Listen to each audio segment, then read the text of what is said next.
రణరంగం వేడెక్కుతుంది.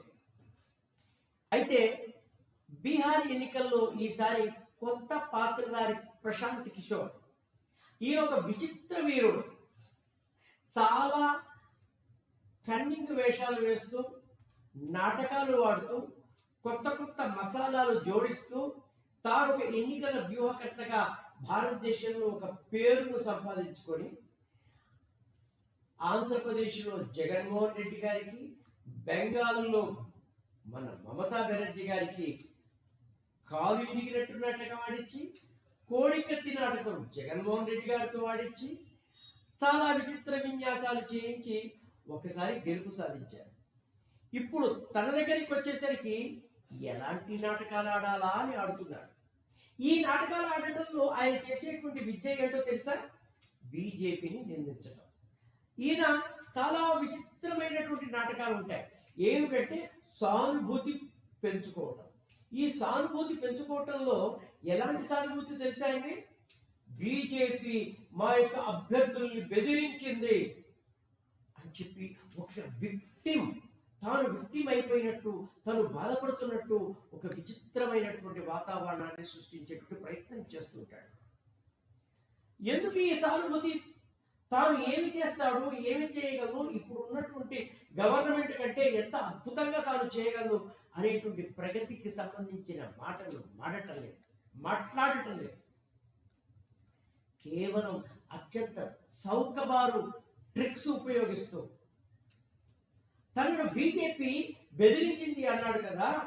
BJP ఎక్కడ బెదిరించింది, ఎలా బెదిరించింది అన్న ఒక్క ఫోన్ కాల్ డీటెయిల్ కానీ, ఒక వీడియో కాల్ కానీ, దానికి సంబంధించిన ఏ విధమైన సాక్ష్యాన్ని కూడాను ఇంతవరకు మీడియా ముందు ప్రవేశపెట్టలేకపోయాడు.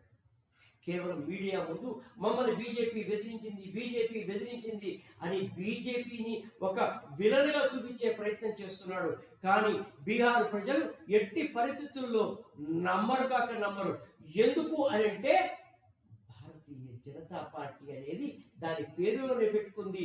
అది భారతీయ జనుల కోసం పనిచేసేటువంటి పార్టీ కాబట్టే అది భారతీయ జనతా పార్టీ అయింది. జనంలోకి దూసుకొని వెళ్ళటం, ప్రజల యొక్క సమస్యలను తెలుసుకోవటం, వాళ్ళని అభివృద్ధి మార్గంలో పట్టించడం ఎట్లా, వాళ్లకు ఇన్కమ్ మార్గాలు పెంచడం ఎట్లా, వాళ్ళ యొక్క అభివృద్ధి మరింత సాధించడం ఎట్లా, ఈ విషయాలపై అది మొత్తము దాని యొక్క ఫోకస్ పెట్టి అది ముందుకు వెళ్తూ ఉంది. కాబట్టి బీజేపీని ఓడించాలి అని అంటే బీజేపీ కంటే మెరుగైనటువంటి పథకాలను తీసుకురావాలి, అభివృద్ధి పథకాలు చూపించాలి. ఆ అభివృద్ధి పథకాల గురించి ఆలోచించేటువంటి తెలివితేటలు లేవు. కానీ ఈ రకమైన నక్కలాంటి తెలివితేటలు, ఈ విధమైనటువంటి ఒక చీప్ పాలిటిక్స్ ప్లే చేసేటువంటి వ్యక్తి ప్రశాంత్ కిషోర్. నీ యొక్క నాటకాలన్నింటినీ కూడాను తెలంగాణ, ఆంధ్రప్రదేశ్ మరియు పశ్చిమ బెంగాల్లో ప్రజలు చూశారు. ఈ విషయము ఇవాళ సోషల్ మీడియాలో బాగా తెలిసి వ్యాపకమైన రోజుల్లో నీ ఈ విధమైనటువంటి చీప్ ట్రిక్స్ ఇంకా పనిచేయవు. బీహార్ ప్రజలు నిన్ను నమ్మరు. తమ యొక్క అభివృద్ధి కోసం, ఈ దేశం యొక్క ఆత్మ కోసం, ఈ దేశపు ధర్మం కోసం పనిచేసేటువంటి భారతీయ జనతా పార్టీకి ఓటు వేస్తారు. నీ యొక్క ధర్మాన్ని నువ్వు మరిచి స్వతంత్రాన్ని మరిచావు, స్వధర్మాన్ని మరిచావు.